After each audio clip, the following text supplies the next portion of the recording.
According to victims who cooperated with the FBI in that investigation, these documents in FBI possession, your possession, detail at least 20 men, including Mr. Jess Staley, CEO of Barclays Bank, who Jeffrey Epstein trafficked victims to, victims including minors such as Virginia Roberts Giuffre, may she rest in peace. That list also includes at least 19 other individuals, one Hollywood producer worth a few $100 million, one royal prince, one high-profile individual in the music industry, one very prominent banker, one high-profile government official, one high-profile former politician, one owner of a car company in Italy, one rock star, one magician, at least 6 billionaires, including a billionaire from Canada.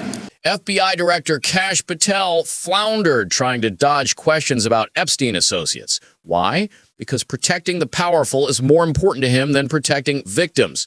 Pay attention to what they don't want you to see. Consent request. Gentleman's recognized. So I've got 4 documents I'd like to introduce into the record. The first one is Jeffrey Epstein's 6th story played out for years in plain sight. And Acosta is quoted in here saying, "I was told Epstein belonged to intelligence and to leave it alone." The second document is entitled, "What Epstein's Bodyguard Warned About His CIA Connections." The third document is from Fox Digital. It's titled, "Epstein's Private Calendar Reveals Planned Meetings with Obama Admin Official CIA Chief." And the last document is Wall Street Journal article that highlights Ehud Barak's 36 meetings with Jeffrey Epstein. He was the former Prime Minister of Israel and head of military intelligence for Israel. It may have held that title when he met Epstein, and then, yes. Without objection, the gentleman will hold for a second. The gentleman from Maryland is recognized. Thank you, Mr. Chairman. Just one UC request. This is Judge Engelmeyer's decision from August in U.S. versus Epstein, stating the government's 100,000 pages of Epstein files dwarfs the 70-odd pages of Epstein grand jury materials. Without objection, the gentleman from Kentucky is recognized for 5 minutes. Thank you, Mr. Chairman. Director Patel, I watched some of your Senate hearing yesterday when Senator Kennedy asked you, you've seen most of the files, who, if anyone, did Epstein traffic these women to besides himself? You replied, according to the transcript, there is no credible information that he trafficked them to anyone else. You also said somewhere in the hearing and here today that the problem is that the case files are constrained by limited search warrants from 2006 to 2007, and that the non-prosecution agreement hamstrung future investigations. Those constraints only apply to Southern District of Florida. They do not apply to Southern District of New York, the location of the 2019 sex trafficking indictment, which produced many things, including a series of FD 302 documents. According to victims who cooperated with the FBI in that investigation, these documents in FBI possession, your possession, detail at least 20 men, including Mr. Jess Staley, CEO of Barclays Bank, who Jeffrey Epstein trafficked victims to, victims including minors such as Virginia Roberts Giuffre, may she rest in peace. That list also includes at least 19 other individuals, one Hollywood producer worth a few $100 million, one royal prince, one high-profile individual in the music industry, one very prominent banker, one high-profile government official, one high-profile former politician, one owner of a car company in Italy, one rock star, one magician, at least 6 billionaires, including a billionaire from Canada. We know these people exist in the FBI files, the files that you control. I don't know exactly who they are, but the FBI does. Have you launched any investigations into any of these people, and have you seen these 302 documents?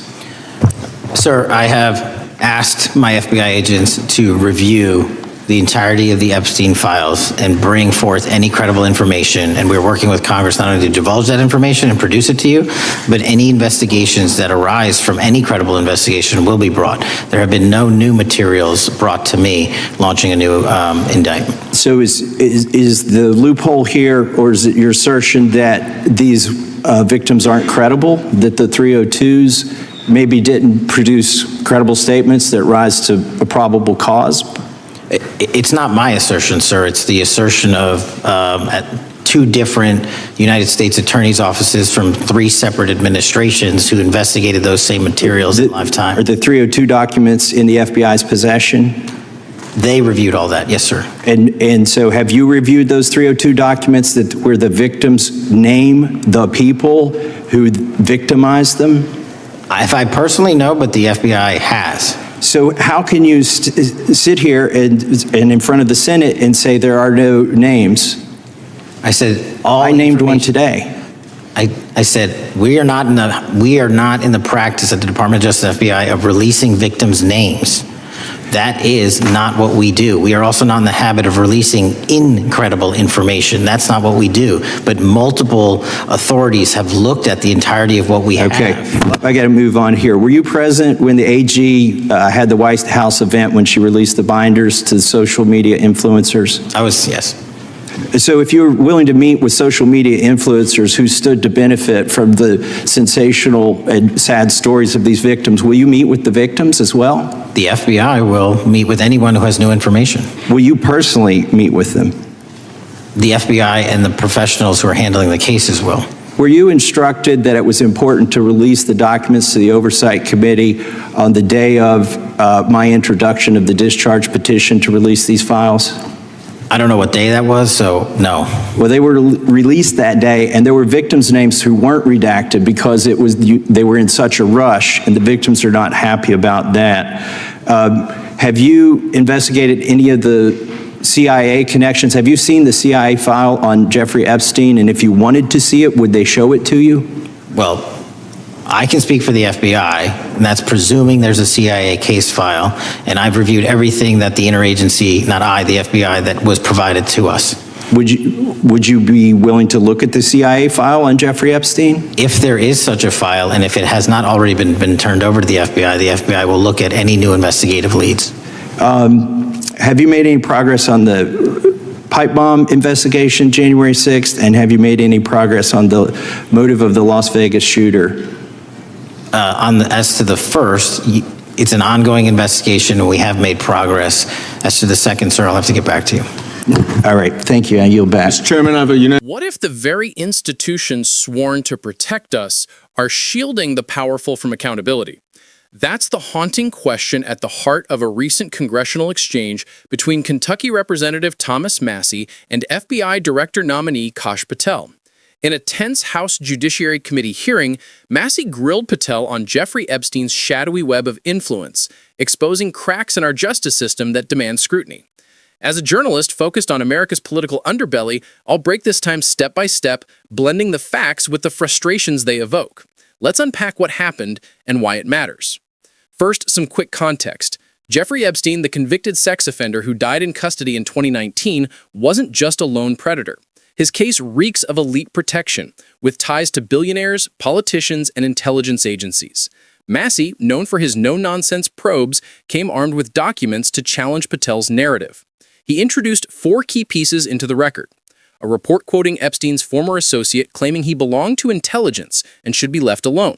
A warning from Epstein's bodyguard about CIA connections. A Fox News piece on Epstein's calendar showing planned meetings with Obama-era officials and the CIA chief. And a Wall Street Journal article detailing 36 encounters between Epstein and Ehud Barak, Israel's former prime minister and military intelligence head.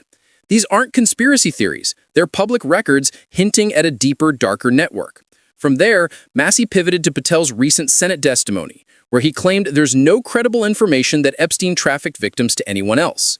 But hold on, that doesn't square with the evidence. Massie pointed out that while early investigations in Florida were hampered by a controversial 2007 non-prosecution agreement, the 2019 New York indictment opened new doors.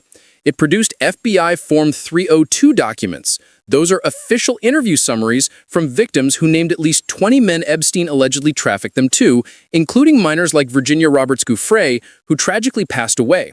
The list? Chilling.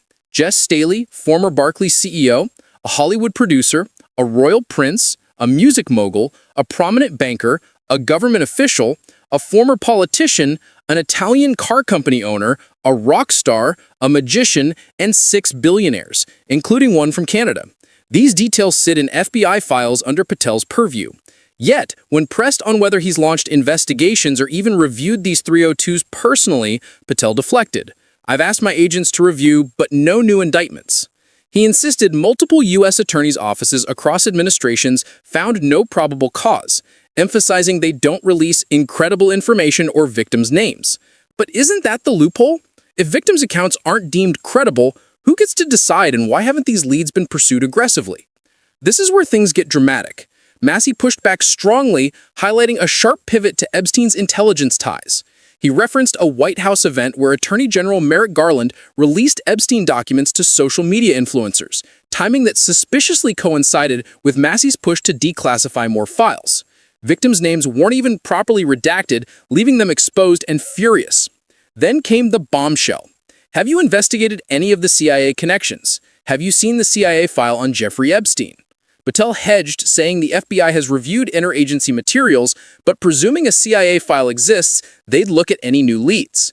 Massie didn't stop there, tossing in questions about stalled probes like the January 6 pipe bomber and the Las Vegas shooter's motive, both ongoing per Patel but with little visible progress. The exchange ended abruptly, but the tension lingered, underscoring how politicized our investigative agencies have become. Patel's nomination, backed by Trump allies, raises red flags about conflicts of interest. Is loyalty to power trumping justice for victims? Let's zoom out for the bigger lessons. First, this highlights a crisis of transparency. FBI files bulging with victim testimonies, yet no action against the elite named within. How can we trust a system that seems to protect the powerful while victims suffer in silence? Second, the CIA's potential involvement screams broader mistrust. If the CIA shielded Epstein, what else are they hiding, and how does that erode public faith? And finally, it exposes the cruelty of politicized justice. Rushed releases for optics, ignored leads for convenience. In a nation grappling with inequality, this sends the wrong message. Accountability is optional for the connected. Epstein's victims deserve better, and so do we. Stay informed, stay loud, demand Congress declassify those files, and hold hearings without excuses. If this breakdown resonated, hit like, subscribe for more unfiltered analysis you won't get anywhere else, and share your thoughts below. Together, we can push for the truth.